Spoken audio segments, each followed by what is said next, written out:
Hello, this is Monica Gomez, and the neighbors have been calling an animal control officer, repeatedly harassing me with loose cats at her house that need to be picked up. And they called it, and she's right there. Right there.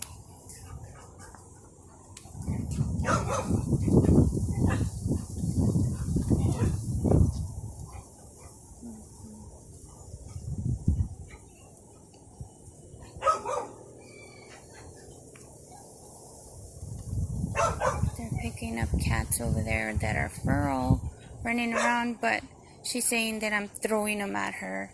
And they came to pick up my cats over a week or 2 weeks ago. They were in their howlas, so they have mine loose.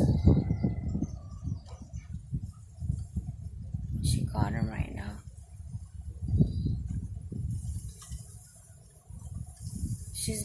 My mom says she's been recording my area and keeping tabs, like, and harassing me when I come out of my house. And she's been yelling at me, but right now she's real quiet. When she starts yelling at me, I'm gonna record her again.